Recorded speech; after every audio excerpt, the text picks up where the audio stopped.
Okay, so if you go to the Blackboard website, let me go to student preview here. There's now a directory at the top that should say Scott Laser Cut. I can update the label there to be current date, and if you click it, you should get this how to basic whatever. So it's basically a tutorial on how to set up your laser cutting files. So it's pretty extensive. First it tells you where to find the laser cutters. I'm assuming you can figure that part out. It tells you what a laser cutter is.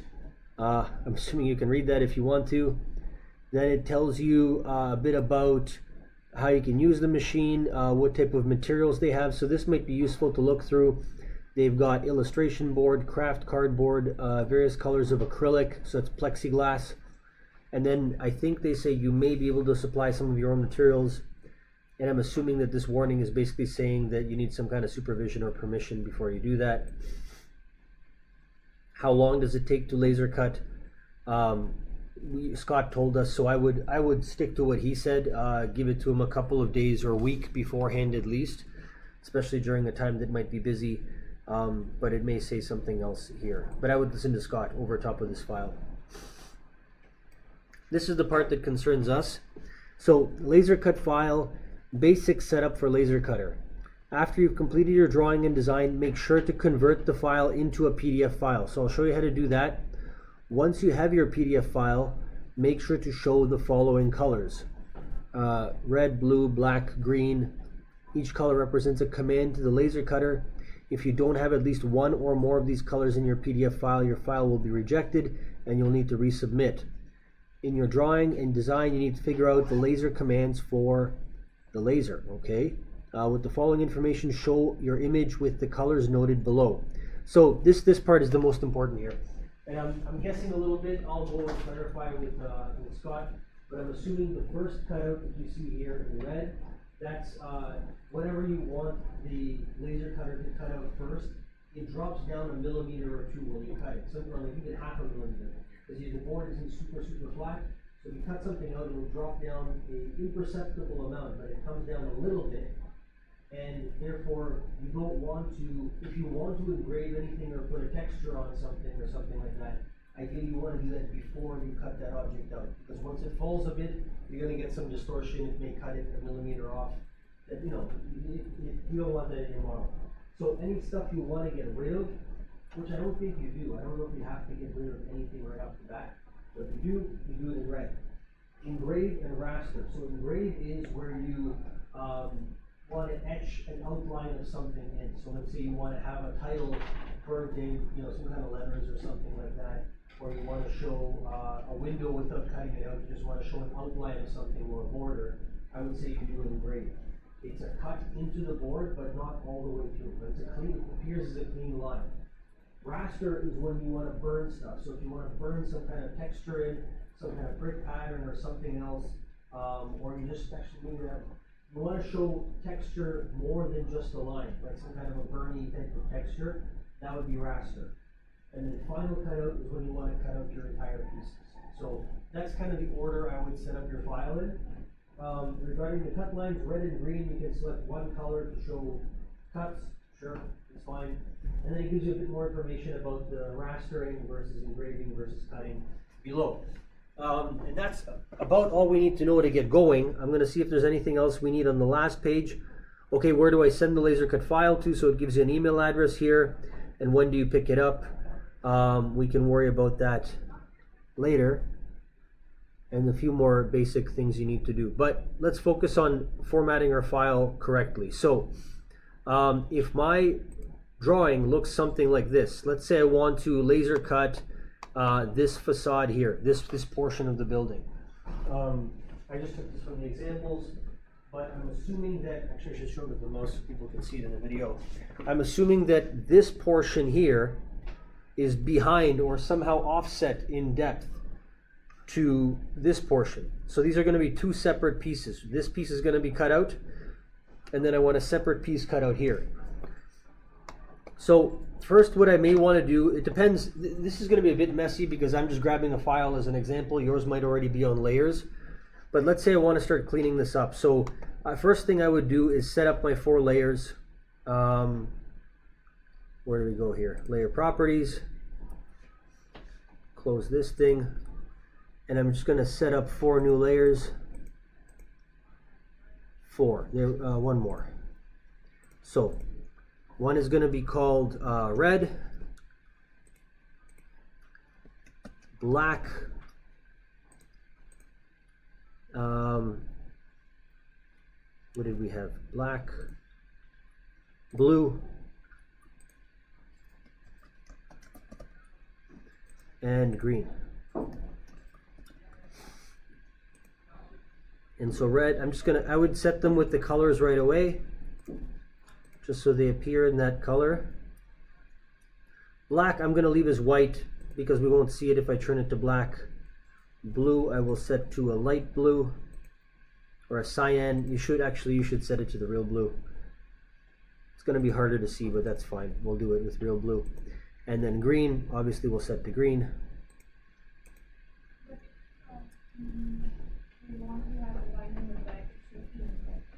It should be, yeah. So I'll show you what I'll do here. My strategy will be to get all of the lines on the correct layers, and then when I'm PDFing it, I'll switch that color right at the end. But I just don't want to be drawing in black and guessing where it is.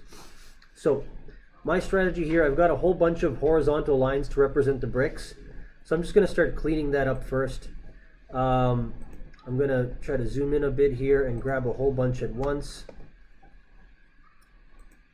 like so, and move them over to, I think blue. We would want to engrave these. Well, let's leave it as raster. Yeah, for now we'll leave it as engrave. I'll clarify with Scott which one he would recommend. Now, in order to start simplifying the file, I still don't want to have a whole bunch of blue lines lying around here. So maybe what I'll do is I'll turn the blue layer off. And that way, as I start to add lines to the blue layer, it starts to simplify my drawing. And I can just turn that layer back on at the end when I'm ready to create a PDF file. So this way I can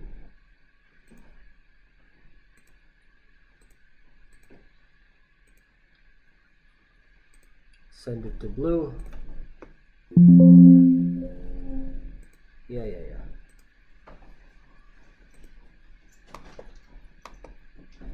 Sorry, this part may take a second.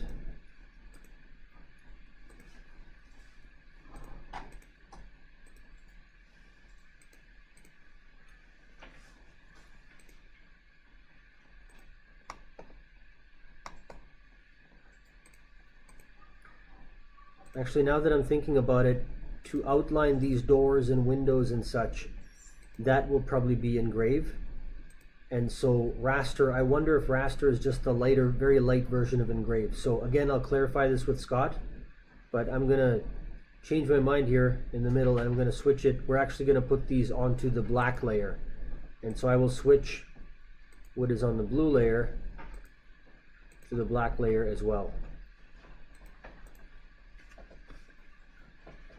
And that way we'll have a separate layer for our windows and stuff, and which are hierarchically more important, and then we will have a lesser layer for the hatch patterns and stuff.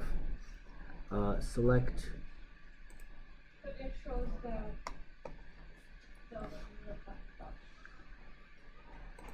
I'm sorry? This one shows Oh, it does? Okay, so which one would you recommend for? the black is very light and the blue is like not a cut through, but just black. Okay, so then I think that's correct what we're doing. So I'll move the blue stuff over to black, and I will leave the window outlines for blue.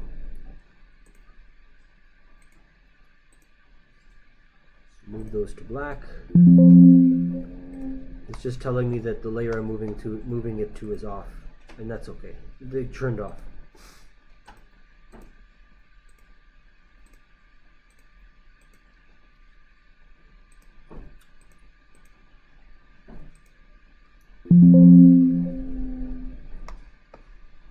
Okay, last batch of lines that we need to turn off here.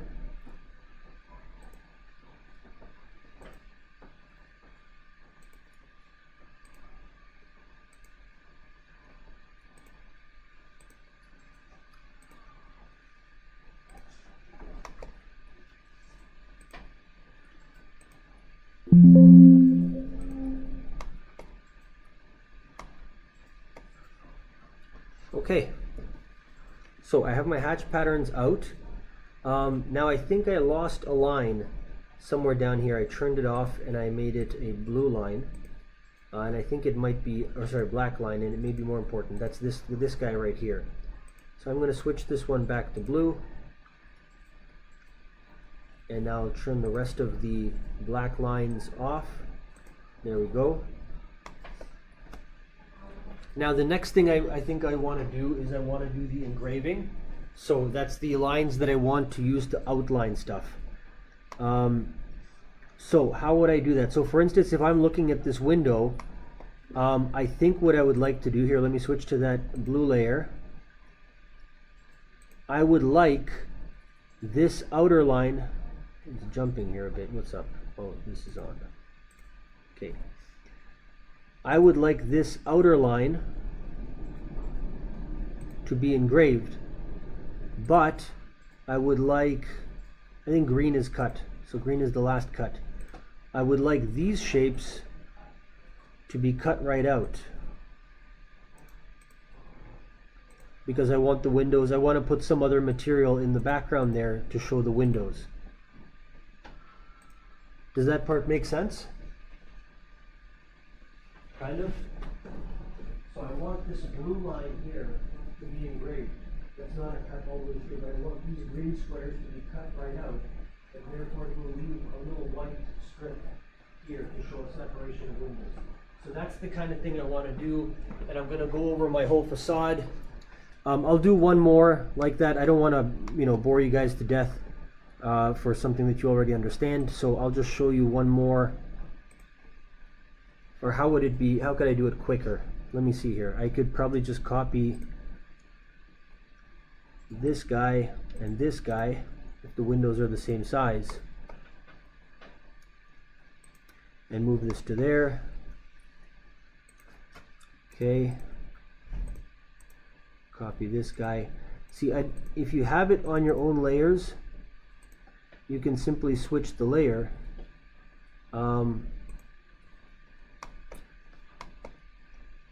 Maybe I could do that here with these. These are already set up like that. Perfect. These are on their own. They can go straight to green.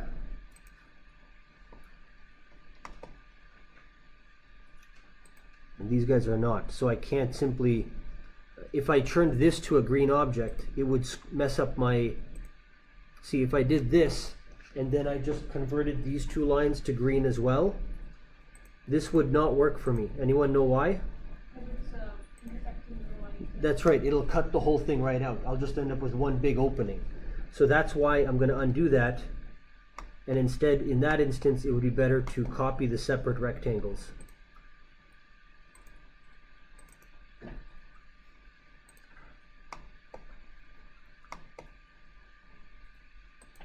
copy here, that's a triple, we'll get that one next. Copy to here. This one is a little bit longer, so I'm going to stretch this. I'm not going to interpret the design, I'm just going to follow what's there and stretch that. Okay, copy these three guys.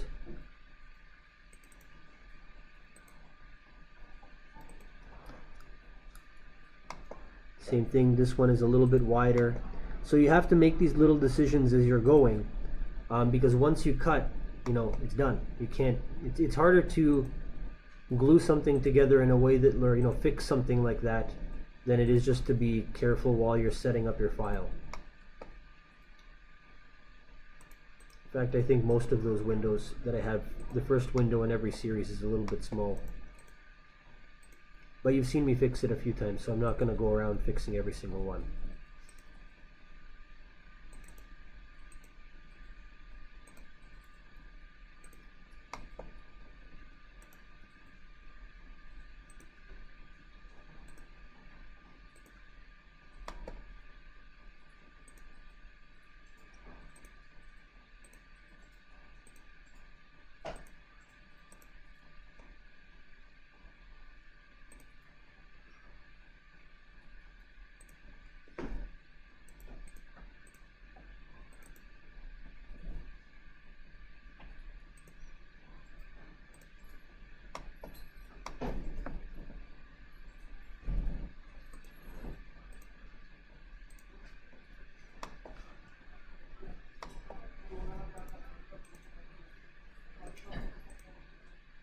Okay, we're pretty much done with the windows. Now for the door, this would be a little bit more complicated. There looks like there's a bunch of geometries here. There's a column that's part of the facade. This piece I don't think we actually need. This can get cut shorter. Okay, I'm going to leave that column in as a separate cut.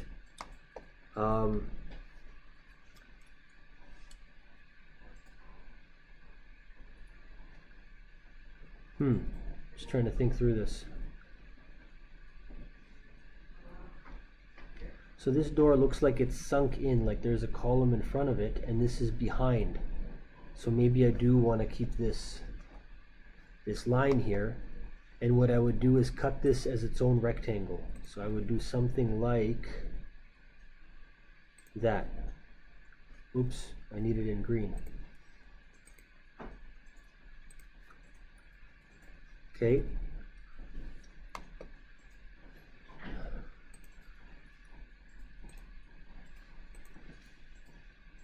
And then if this is a column, I would also trace it all the way to the bottom so I get that full rectangle as a piece.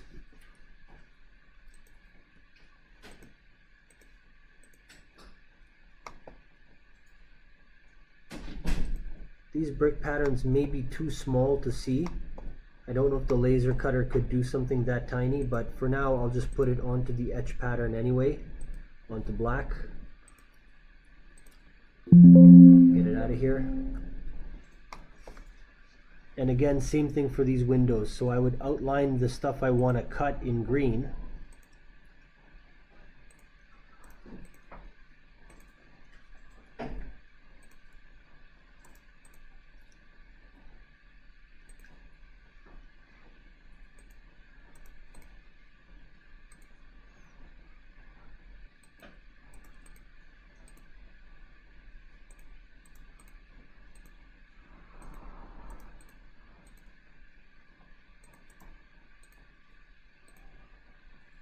In this case, I'm drawing over a lot of these objects. You don't have to do that. You can just simply change if they're already easy to select.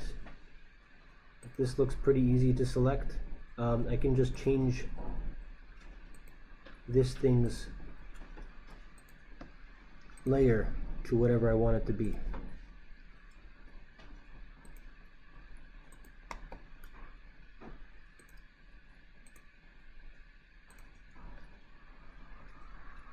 Okay, and then I can switch to blue, so the etching layer, and I can trace over, I can trace over some more line work, or I can just select those lines. See the danger here, again, I've selected this line, but it overlaps the top line here, and so I'd be etching twice over the same thing, and I may not want that. That may create a too deep of a cut there. So instead I'll just draw a line over top of it.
I'm going to show you guys a command shortly called explode, in case you don't know about it, and that'll make your life a lot easier when doing this as well.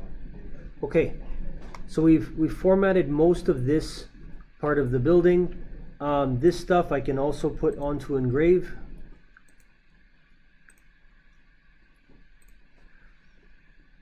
And I do want to cut out the main shape of this panel. So I'm going to grab a line, or it can be a polyline, doesn't matter which one. And I'm going to make sure that this main shape is traced as well.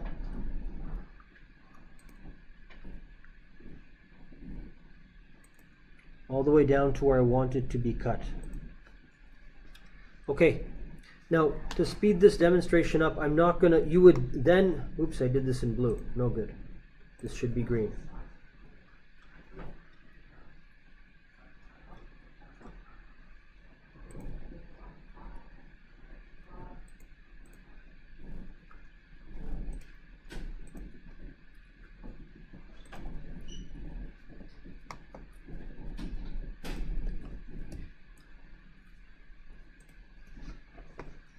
What's going on here?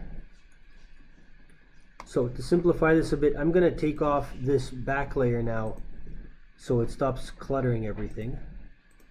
There we go. I'm going to delete this thick line down here. We don't need that. Let's get that out of here.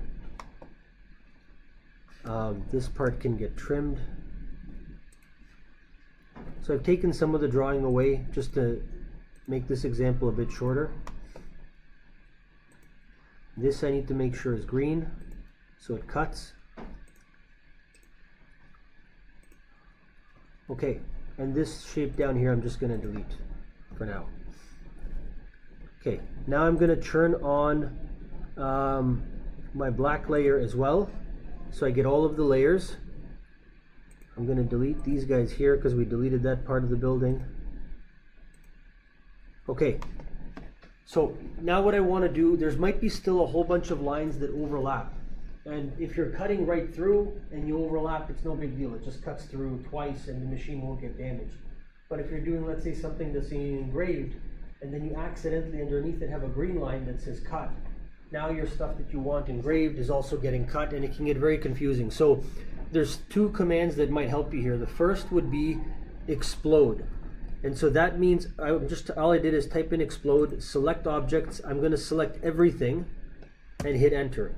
And what explode does, in case you haven't used it before, if I, let's say, have let's say I have a rectangle. Let me make it into a slightly more visible layer here.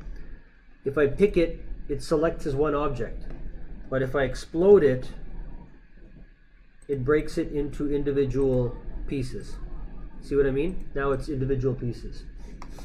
Now, if I have two lines over top of each other here, I know I just drew another one, so you know there are two lines over top of each other. Now I can say, what is it? Overkill, I think. Overkill, enter, all one word. Select object. So I'm going to pick all of these objects and hit enter. And it should say, it's going to say, these are all the things you can ignore. I usually just hit OK, just kind of be a yes man and let it do what it wants. And so now, even though I had two lines here before, if I select one and delete it, darn it, it's still there. That should not have happened. Okay, let's try purge. No, that's not going to do it.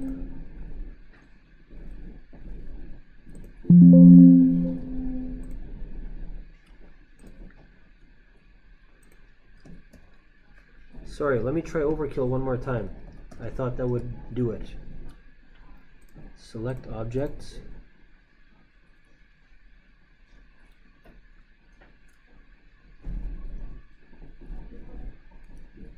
Tolerance.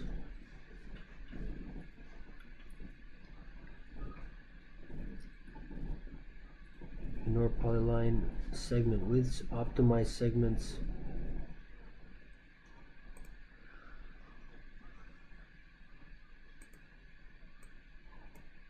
If it was the same layer, would it take it out?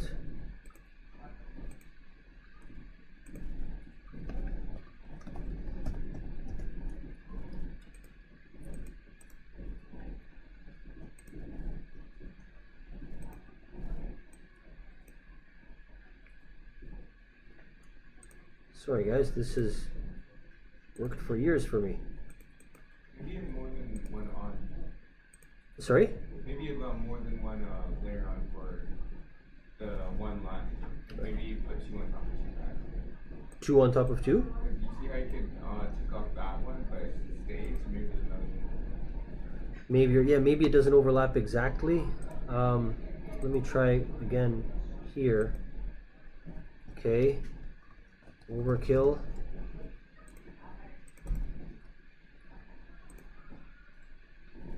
Okay. This one, still two. Wow. This one, oh, this one deleted the bottom one and combined it into one. Okay. So it has to be on the same layer? But we had that.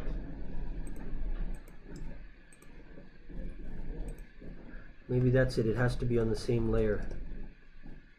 Overkill one more time. Okay. That worked. And this worked, but unfortunately that means we're gonna have to put everything back onto one layer. We don't want to do that. Okay, I may have to. So I'll look up a better thing if a better thing exists, but maybe it's best to do overkill at the beginning. I'm gonna put it all onto 0. I'll explode everything first. Explode the whole thing into its individual parts. Overkill.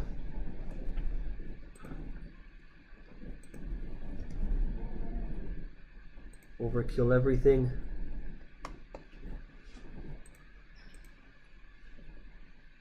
Okay, now I'm sorry, I'm going to quickly have to put these things back onto their correct layers. But now all of our lines should just be a single line, so there shouldn't be any issue anymore with that.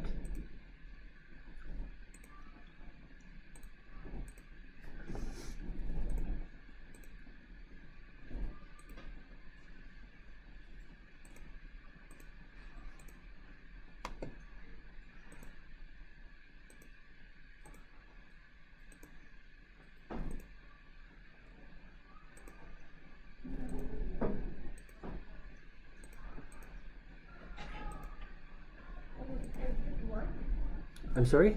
Does it work? Does it work? Yeah. It did. The overkill worked, but I had to put everything on the same layer, which I don't remember that command working that way. So I will, after this example, I'll look up online. I just tried it. Yeah? So it worked. And you had different layers? I did 2 lines. Okay, but they were on different layers? No. No? Same layer? I can try it. Okay. Okay, so all of the black lines are now out, so now I'm going to go after green lines, so the cut lines, and start putting that onto the green layer. And I think I'll turn off the green layer also, so that it starts to simplify my drawing as I start to go around.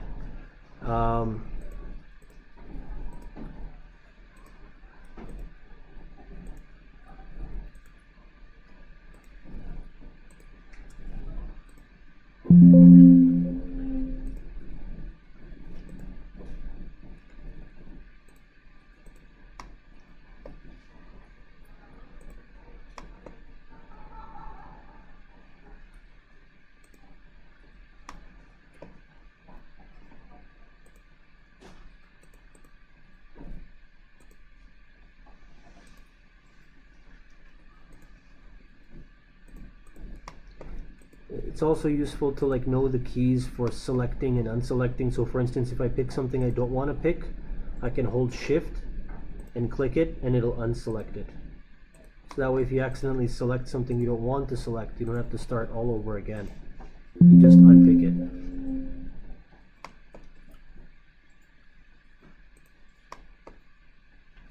Yeah, now it's working. Okay, so maybe the overkill command will work without you having to put it all on one layer. I was a bit surprised by that, but No, it worked in a different layer. okay. So We just need to select everything that comes in the box. okay, The color of the inner bit and the everything.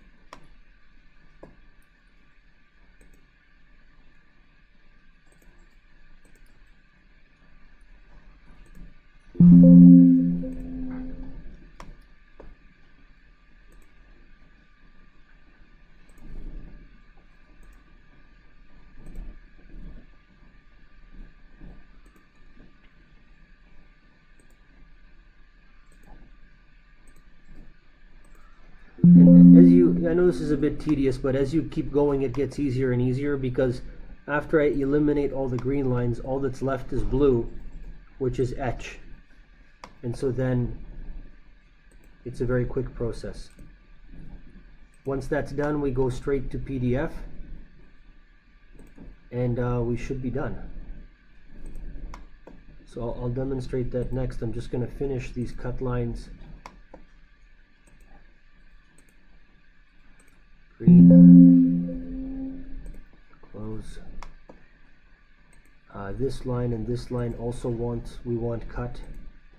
Same with this column. Okay, I think that's it. The rest is all etch, except for this line here.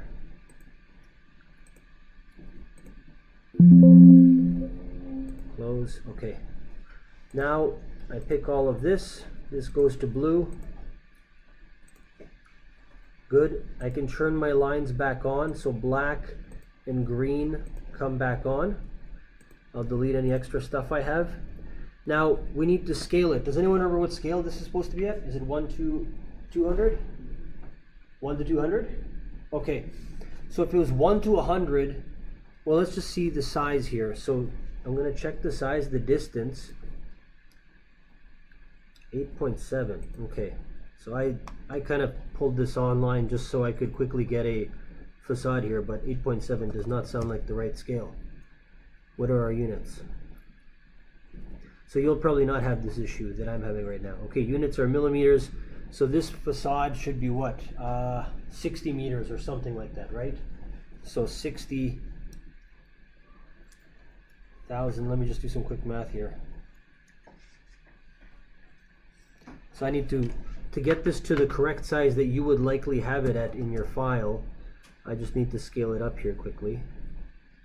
Get out of here. Scale.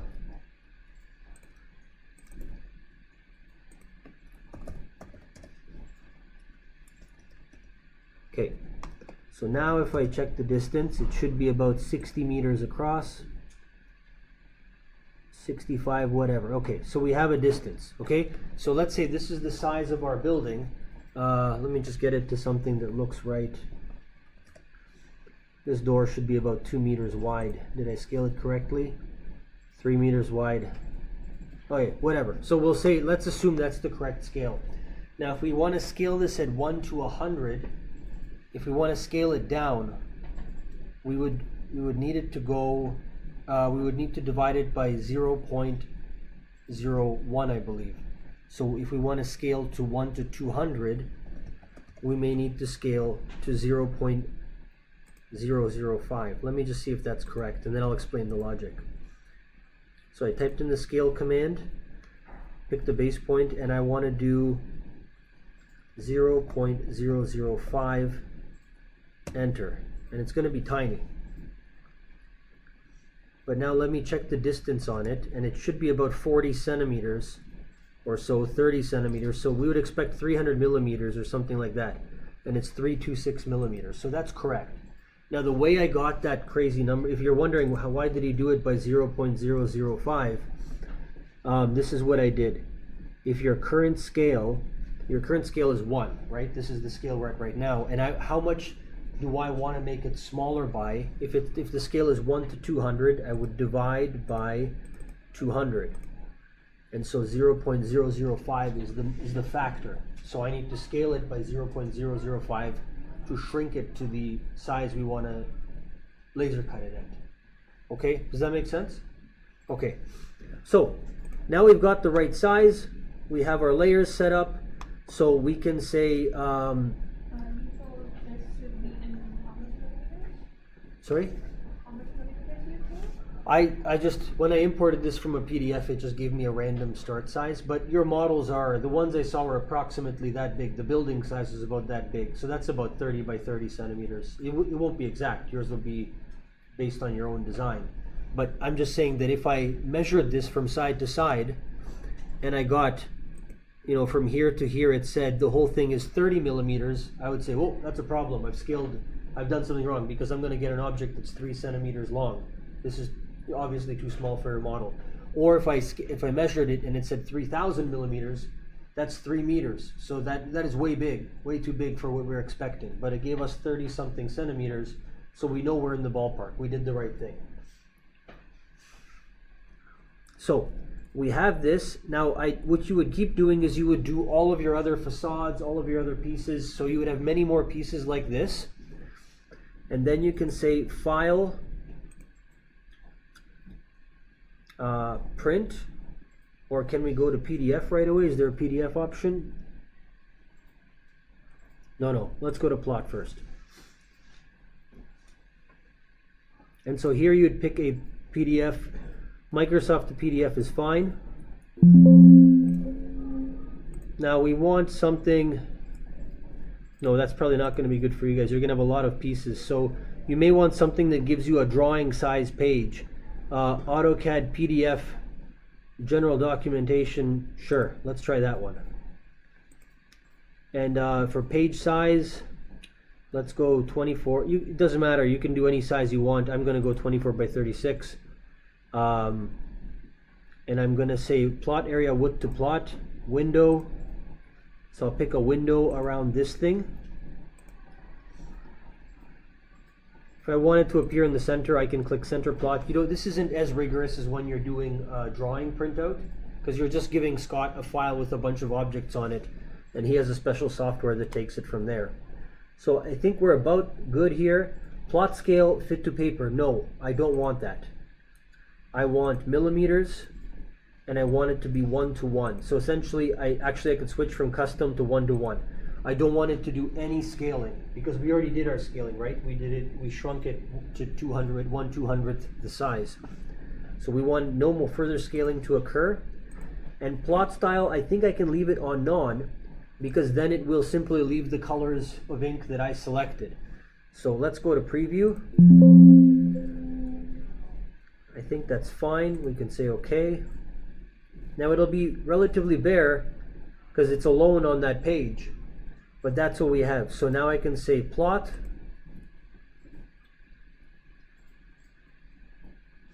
and save it to my desktop.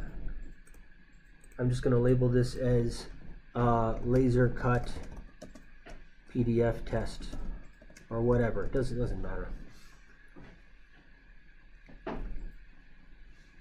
Okay, and now if I go to my desktop, I should see, or it's just going to open it for us. Now my PDF is set to have that checkerboard background rather than white, so if it looks unusual, don't worry. That's not, that's my computer has a strange preset. It's not you guys. And that's it. This is the file you should be sending to Scott. Does it, you have a specific size of the seat that you think go with that size? I don't think rearrange. he will rearrange. So you, as long as you give a sheet, doesn't matter what size, and your drawings can be scattered throughout that sheet. They can be all lined up nicely. There's nothing wrong with that.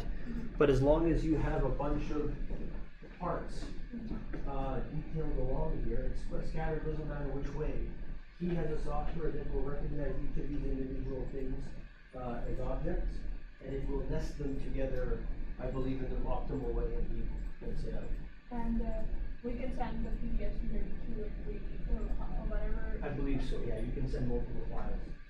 I assume you also do the same for the office building, the smaller project. Yeah, all of them, yeah. So I would have just had another piece right here next to it, separated by this green line. So this means cut right through. So you have to put one piece and another piece. And so when this laser cuts, what would happen, what should happen, let me zoom in on it. I think what it would do first is whatever order it said. I think blue, or no, black is, well, blue is first. So it would etch this stuff first, same with the logo. Then it would do the raster stuff, so the super thin lines for the texture of the brick.